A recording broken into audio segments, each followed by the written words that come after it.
Good afternoon, hockey fans, live from the rink here of the USPHL Winter Showcase, the 2022 USPHL Winter Showcase, hosted in, well, it can only be described as very snowy Marlborough, Massachusetts. It has been frigid since we got up here, but the hockey action is heating up ice side right now, Lucas.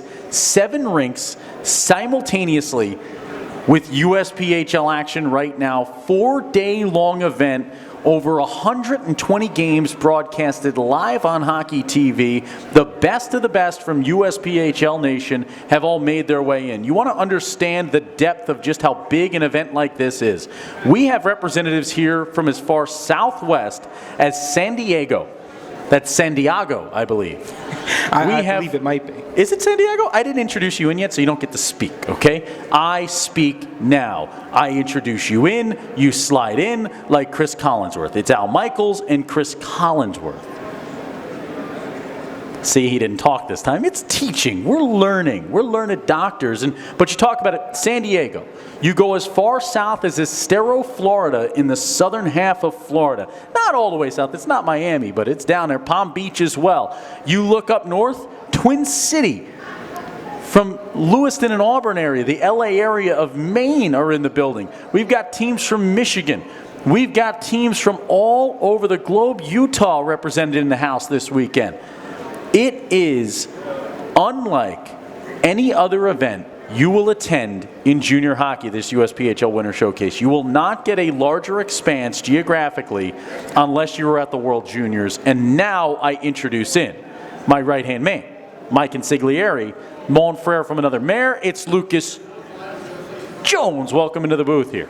Thanks, Dan. This is certainly one of a kind, right? There are certainly a lot of events that go off throughout the year, and there's not really an event that goes for the scope of the Winter Showcase, right? Yeah. Because there are certainly events that will bring together a few teams from a region or maybe even 2 regions, but to be able to bring this together. The Atlanta Mad Hatters in the building. Atlanta making the trip up. You've got teams from the West Coast, East Coast, North and South to be able to come under one roof, or technically under 7 roofs if you count each roof of each rink separately, and play over 110 hockey games in one weekend. It's absolutely incredible. Yeah, Lucas, and you look at it right now, if I'm a young skater and I'm coming into the building, showcase weekend, I got the family maybe traveling with me, maybe the snow kept them home.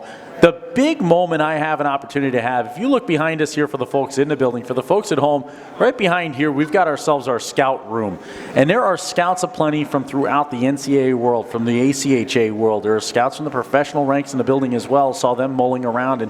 And you look at an event like this, it's an opportunity to be seen by scouts that can now start to decide on what next season looks like, what 2 years from now looks like. They don't scout for just today. They scout for tomorrow. They scout for the next year and the year after. And it's an opportunity now to put that resume on ice, put something on paper, and start to build those relationships with the coaches at the next level. And there is a full-blown alligator walking through the building right now. A full-blown Florida Junior Blades gator just walked through the building, and he's just gone. He's leaving. Watch out. There's a gator coming. I was told that if I left Florida, I wouldn't have to be worried about gators anymore. Well, that's why they call me Gator K.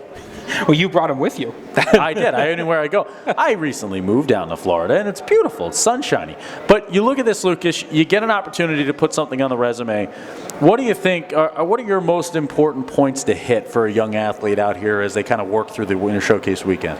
I think the biggest thing is that every single shift is the most important shift up until your next one, right? Yes, these are games that are worth points. You're trying to extract as many points as you can from this particular weekend. But the other thing you got to remember is that you never know when those scouts' eyes are going to be on you, right? Sometimes they watch full games. Sometimes they come in to watch a specific player, but a lot of times they're watching chunks of games and kind of moving around the building. So every time you hit the ice this weekend, it has to be a focus on putting the most effort out there. You might not always get the results you want, right? But you have to keep your head up. No. You have to keep moving forward and try to make the next best play that becomes available to you. R.C. Like, head coach of the Richmond Generals, answering questions today. So if anybody has any questions about today's event, R.C. Like will direct you to where you're going. Coach Like, you point with 2 fingers. It's just like Disney World. Always point with 2 or we will fire you from your unpaid position at the front desk. Coach Emerson Edom in the building. What's up? Don't worry, you do your thing. You do your thing. We got a celebrity in the building now. You know what I mean? This is what it's all about. You got the Long Beach Shredders, some of the best, just the unis, man. You want to talk about the most fire unis of all time? Absolutely. Check out the Long Beach Shredders. They sit right in that perfect little area between the moderns and the throwbacks. I love the retro vibe. I love the bright colors. As a bright color guy myself, huge fan of the way they rock those jerseys. That's it. And you walk into this building today, Lucas, we've got action aplenty league-wide. Brett Luther now getting involved in answering. The guys are just, everybody, we've got a lot of folks that can do a lot of things here. But I want to look at our matchup of the day today. Dan K and Lucas Jones, our Dan K Show game of the day. And that pits together 2 top 10 squads, the Rockets Hockey Club taking on Toledo Cherokee. That's going to be a fun one. That is one where you've got 2 teams who are seeming like perennially involved in and around the discussion of the top 10. And I think that's the most important thing, that if you're in that discussion at this point in the season, you have got a winning strategy. You the Gator's have got back. A winning formula as the Gator returns. Always be nice to a Gator. You never know. They smile, but they like to bite. And I think one of the other things that is so good about this game that's coming up later is that you've got this Rockets team, which I think has kind of moved back and forth, and I know was a tough one for us at the end of last month. And Toledo, a team that has just recently cracked that top 10 off of a couple of fantastic wins they had in the month of December. Oh, look at this guy, Coach Bill Flanagan in the building, Coach D'Alessio. Coach D'Alessio, the only coach to ever win Star of the Game. That is still the only one ever. I thought you had the hat in your back pocket for a second. That would have been surprising. I would have been very surprised. Coach D'Alessio and Coach Flanagan walking on through the building. That's it. And that's one of the other things, too, that you don't realize is sometimes you're sitting and you're thinking, well, the scouts' eyes are out there. But there's coaches everywhere, too, right? So talk about an NCDC coach like Bill Flanagan. If I'm playing in the premier of the elite, man, I want to go play for the Northern Cyclones one day. I want to play in that Tier 2 level in the NCDC. I want to play some slobber knocker hockey with the John Tortorella, the Torts of the NCDC. And that's what you get an opportunity to do. You get an opportunity to put that resume on paper in front of some of the best and the best. Yeah, and that's why every shift has to matter, because it could be just as simple as coaches walking by and seeing who's on the ice. But I think one of the other things that makes this event stand out is it's not just the number of games. It's not just the distance that some teams have to, and having to fight through a snowstorm to get here. There's snow. I mean, it did snow. But you've got quality matchups all up and down the schedule, and more importantly than that, matchups between teams who normally don't play each other at all. You got the Vegas Thunderbirds in the building here, the T-Birds. And you look at this team, you talk about Heath Mensch, who we talked to earlier. I mean, I don't think he stopped scoring goals. I think the young man just scores a goal every time the puck gets dropped. He's got a zillion at this point. I think it's unofficially a zillion, or is it? It might be that high. I mean, you go ahead and you can go to USPHL.com, click on the divisions tab, sort by division. Walk through that again? Okay, I can go to USPHL.com. Are you going to do it right now? Go ahead. I can go to USPHL.com. Okay, USPHL.com. Okay. Oh, I had a video of Frank Sinatra singing New York, New York still going. That's helpful. Christian Adams, who was rooming with us last night, he didn't want to wake up, so I had to play the Sinatra song. That's how we get him going. So you can go to divisions. Premier. And then stats leaders. Premier. Stats leaders. Okay, so I go to stats leaders, and then I look, okay, at USPHL.com. I go to the stat leaders. Oh, look at that. Heath Mensch, 35 goals and 39 assists on the year. Lucas, that's 74 points. 14 power play assists, 13 power play goals. You want to do the math on that. There are 3 points per game coming out of Vegas from Heath Mensch right now. Which, for those of you who get into the stat realm, is, generally speaking, absolutely otherworldly. I will say 0 shorthanded goals, though. So, Ooh. I mean, none of them are shorthanded. The guy's not killing penalties. He's too busy scoring them even strength. Well, I think now you got to get a shorthanded goal out of the weekend. Now you got to make sure you get one in there as well. But there's obviously coaches Fantastic coaches from all around the league. The names you know, the players you know are getting involved. And, I mean, just an entirely great weekend of hockey to look forward to. You get Jet Arminen from the Lake Tahoe Lakers. He's in the building as well today. Jet has been a jet setter when it comes to scoring points, if you know what I mean. You see what I was going for there? Big old jet airliner, don't carry me too far away. Stephen Miller's in the building as well with the Metro Jets. Jet Arminen, 30 goals, 37 assists on the year, 67 points. He's at a 2.79 point per game rate right now. Only 3 of his 30 goals have come on the power play. It's an even strength king. You need those guys, right? You need to be able to find the guys that don't need the special opportunity. They don't need the special game plan. They can just get out there and put points up. Lucas, Dan K's ridiculous stat of the day. The 13 power play goals is the most in the league for Mr. Heath Mensch. But Caleb Strong, the centerman from the Las Vegas Thunderbirds, 18 power play assists right now. That is the most in the league. So essentially what you're telling me is that the Thunderbirds are just absolutely monstrous on the power play. Also, could you imagine ever like getting cornered by a Thunderbird? That sounds scary. That would be shocking. Lightning Well, get out of here. We're going to bring Christian Adams on. You want to have Christian Adams on? Do you want to interview him or you want me to interview him? Or do you have a third mic? I have a third mic, but Christian Adams will need to bring his own chair onto the set. He has a chair. I mean, the guy can figure out chairs. But I want to bring him out. He's sitting here. He's got time. Put him to work. If you didn't know, Dan K. Oh, Lucas has stepped on my mic cord. What is going on? You know, we try to move all in unison, and we're making a mess. As the Richmond Generals walking through the building right now. The Gens were rolling this morning. A shutout win at the Premier level. Mr. Carson Fry with the shutout W. Or as we call him, a George. That's a W. Christian Adams joining in. Christian, let's check that audio right now with a question. How you doing? Good. How are you? Look at how crisp that is. Christian, Tampa Bay Juniors. You're the voice of the Tampa Bay Juniors. You are a coach at USF in the ACHA ranks. You are a 12U recreational hockey coach. You are a roommate last night. You travel in. You brave the snow all the way from Tampa, Florida. I got a first question for you. What's up with this snow? Oh, it's fantastic. It's got to be pretty. You think it's he's not jaded the by this. Floridian? No. It's fantastic. It's fantastic. It's fantastic. They get the luxury of thinking snow's fantastic. All of us Northerners, we got to go to work. Yeah, no, something I'm not used to. Clearly, I mean, I was rolling around in it about an hour ago. It's different. It's so fun to kind of come up to these different places and see different things. I'm used to tropical weather all the time, and guys wearing shorts and t-shirts to the rink all the time, and to come out in the middle of a snowstorm is.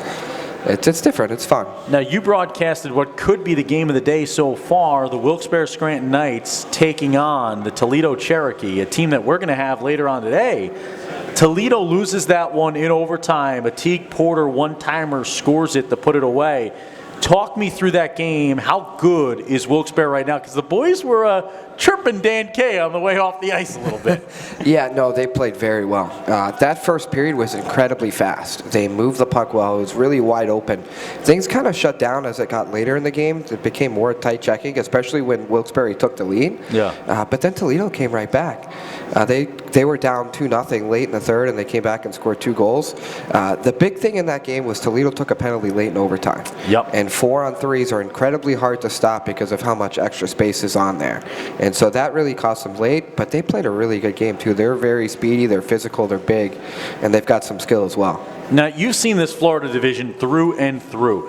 How do you think, from what you've seen nationwide, you just got done at the Florida Showcase, you're able to see the Southeast teams, you're able to see the Florida teams, you're able to see IHC down there in Florida. How does Wilkes-Barre stack up with what you've seen on the East Coast so far? I mean, I think they stack up really good. I mean, they're the number 2 team in the nation for a reason. Yeah. Like, I think, now it's no easy chore to get through Tampa and Charlotte and Richmond. Like, those are 3 top-notch programs. But, I mean, if they play like that, I mean, they're going to give the Southeast and the Florida division a run for their money.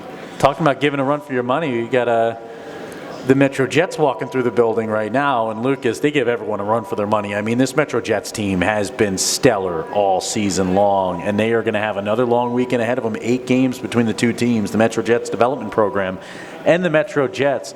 Lucas, what do you consider a victorious weekend for the Metro Jets coming out of their weekend? Well, I think for Metro, you got to be thinking at least 2 to 3 wins here, for sure. I think that their team... They're always thinking 4. I think that you're thinking at least 2 to 3, 4 for sure. And I think the biggest thing for them is to find find that confidence that they had in the beginning of the season. I don't think that they've lost it, but they've run into a lot of tough opponents, right? And every team will tell you they'd rather run into tough opponents in December, in January. You don't want to wait, right, until you get to Nationals in March. So I think right now they just want to run themselves up against it, kind of live in that adversity for a little bit, and then, maybe find their way back to it and start steamrolling again. Coach Kilcoyne's in the building from the Rockets Hockey Club. He gives us a wave. We're going to be on his broadcast. This is a man who, last time we were calling games for him, was having teeth knocked out of his head by his own players. I mean, that's always frustrating. But now he's out here and he's ready to go. He's got the new choppers in there. He's all good. The dental bill's been paid, and he's ready to get back behind the bench and deal with this Toledo Rockets Hockey Club game. For the Rockets Hockey Club fans watching around right now, I mean, this is going to be a tough matchup for them. We dig in a little bit deeper now to the showcase. Okay, Christian, you've got a ton of games coming up here. You're broadcasting. You're getting ready to go. Introduce the folks at home to Christian Adams. I mean, what are you trying to get done in your broadcasting career here? I'm just trying to move up the ladder. It really is what it comes down to. This is such a fun thing to do.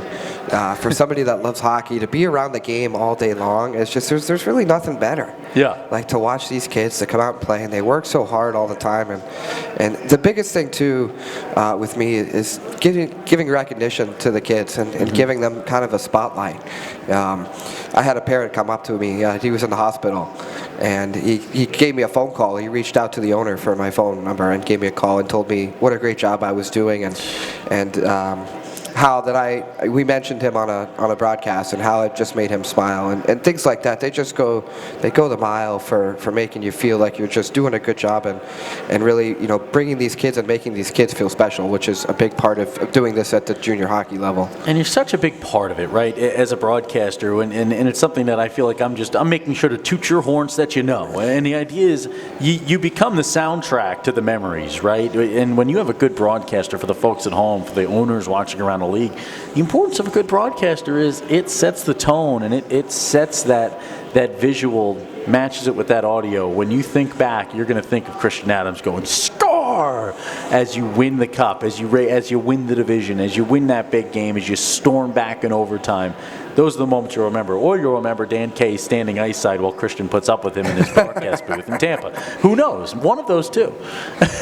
It's such a fun job. I scream a little louder than that. You do. I'm not going to hurt myself on the first day. No, I think you'd break the glass. I don't have your falsetto. I'm a gravelly guy. Okay, I talk like I'm eating marbles. Marvels? Like Marvel Comics? Well, if you're eating those, that might explain a lot. Marvelous Maisel. Well, I have been. Marvelous Miss Maisel. It's an okay show. Not marvelous? It's more like definitely watchable. Certainly watchable. Worth taking time to watch. Miss Maisel. Oh, good. I mean, obviously the show name. It's all right. What do you got, Lucas? You got anything for me? I think I know that we're going to be firing ahead this weekend. Yeah. And if you're watching this, you should make sure you're following at USPHL at the _Dan K Show, Facebook, Twitter, Instagram, and TikTok, MySpace, Zanga, LinkedIn. We actually finally closed those. We closed those? Yeah. I do have a Zillow account made. Just in case. Just in case. You never know. Don't follow us on Zillow. That would be a little strange. Yeah, what other sites are there that I'm on? I don't really know. That's pretty much it. My Steam account. You can follow us on Steam.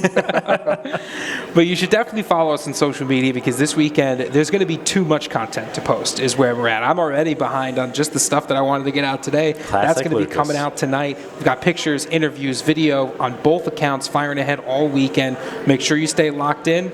And watch on Hockey TV. That's going to be the big thing. If you got that Hockey TV account, don't be afraid to just find the schedule on USPHL.com, click around, and watch some good hockey. Do you see Emerson Edom in the building? You're a big hockey fan. Emerson Edom buzzing around the building here, the former Duck, quacking around, coaching the Long Beach Shredders, as well as the owner of the Long Beach Shredders. Oh, really? And they have some of the best unis you will see all weekend long.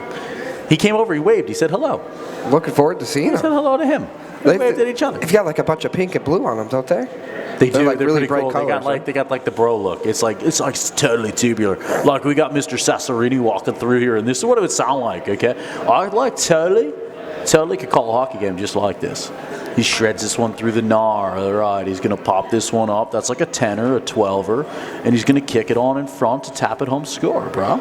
I think you're already behind the play. I think with that, you'd already be 5 minutes behind the next play. You know what? We just relax, okay? We're calm, we're cool, we're collected. Christian, your parting words for today's broadcast as we get ourselves to the end of it. Well, that's going to be a lot of good hockey. I'm looking forward to seeing how everything plays out. And I'm just excited. I'm so excited to be here. Big event. It's so cool to see. Again, you guys talked about it earlier. How many teams are here, just from all over, and just to see that Boys diversity. and the Rockets coming in right now. Always drink your water out of a gallon jug. People know you're tougher, and they don't mess with you around the boards when you drink your water out of a gallon jug. Immediately. No, I'm looking forward to it. I got a couple games coming up here around 3 o'clock, so really excited to be here. This guy will be on 3 more calls today, 3:10, 7:10, 9:10. He's here all night long. We'll be on a bunch of calls today, tomorrow, the next day, all weekend long, all 120-plus hockey TV broadcasts with broadcast teams. The Dan K Show, Saturday night, Sunday night. Stay tuned. We will be releasing at @the_Dan K Show the broadcast times for the elite and premier Dan K Show All-Star Team picks. That is going to be big. We'll have All-Stars from all the divisions around the USPHL Elite and Premier. Find out who is the best of the best, or who are the best of the best, or who twas the best of the best. Is that right? No, twas is not correct. I got close. Dan K, Lucas Jones, Christian Adams, the voice of the Tampa Bay Juniors. You want to learn more about Christian? How do they find you? Twitter at C Adams Sports. C Adams Sports. Twitter. Go to it. Dan K, you already got the Dan K Show stuff. Lucas Jones, you go to dankshow.com, find out about him. With Dan K's on the mic, it's always hockey night. Tons more to come. We got to go get ready for a 4:10 puck drop. Rockets Hockey Club, Toledo Cherokee, game of the day. Dan K, Lucas Jones, someone's getting a hat.